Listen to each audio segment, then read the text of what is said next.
Ang silid-aralan na ito ay isa sa mga silid-aralan sa bansa kung saan sisibol ang bagong pag-asa. Pag-asang muling makakabalik ang mga mag-aaral sa paaralan, kaya puspusa na paghahanda ng mga kinauukulan, masiguro lamang na matiwasay, handa at ligtas ang lahat sa gagawing pilot testing ng face-to-face instruction sa ika-15 ng Nobyembre dito sa Aspang Elementary School, Dibisyon ng General Santos.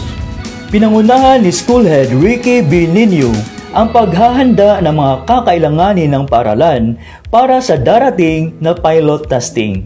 Nanguna siya sa paggawa ng mga barriers sa mga upuang gagamitin ng mga mag-aaral upang mas mabisang maimplementa ng paaralan ang mga basic health protocols tulad ng physical distancing.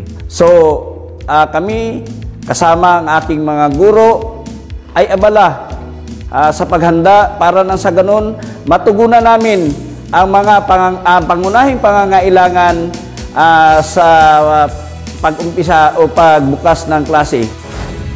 Bukod sa mga barriers sa upuan, mapapansin din ang mga hand-washing facilities na inilagay ng mga guro sa harap ng kanilang mga classrooms.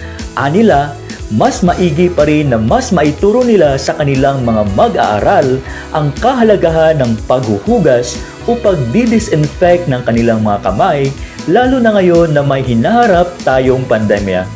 Para sa implementasyon ng face-to-face classes, malaki talaga ang responsibilidad na nakaatang sa aming mga guro. Sa striktong pagpapatupad sa health protocol na masiguradong ligtas ang aming mag-aaral.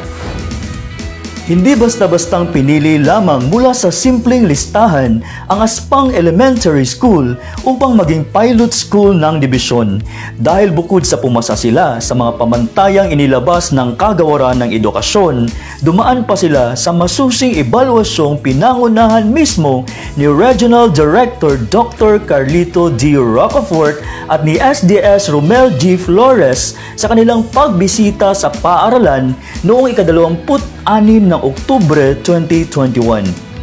Very lucky din yung Gensan, the Division of General Santos City, specifically Aspang Elementary School for being one of the 100 schools to implement the limited face-to-face. This will be a pilot test and ito yung magdidetermine ng opening of classes ng lahat ng mga paaralan sa buong Pilipinas. Yung paaralang ito ay isa sa magdidetermine kung paano natin i-implement yung education in the new normal. And as I see, sa paghahanda ng paaralang ito from the time na na-submit natin ito sa central office as one of the schools to implement limited face-to-face, nakita natin yung ginawa nilang paghahanda and very successful naman.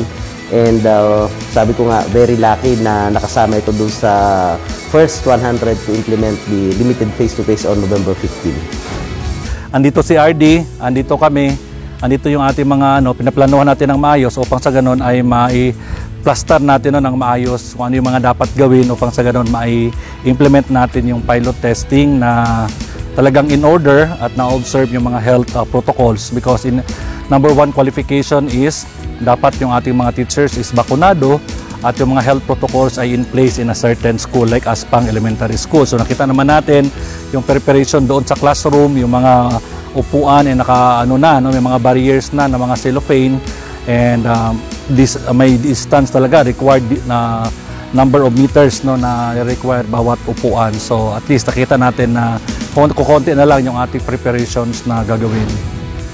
Sa ginawang paghahanda, pagtutulungan at ibayong pagsunod sa mga safety and health protocols, sinisigurado ng dibisyon na magiging maayos at ligtas ang isasagawang pilot testing ng face-to-face instruction dito sa Aspang Elementary School. Panalangin ng lahat na ang tagumpay ng gagawing pilot testing ang magiging isang malaking hakbang tungo sa inaasam-asam na muling pagbubukas ng mga paaralan.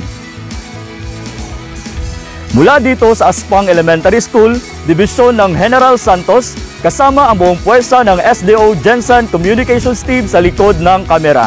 Ako po si Iran Joy H. Fernandez, nag-uulat para sa DepEd 12 sa ERE. Kasali lahat, kasama lahat, para sa lahat.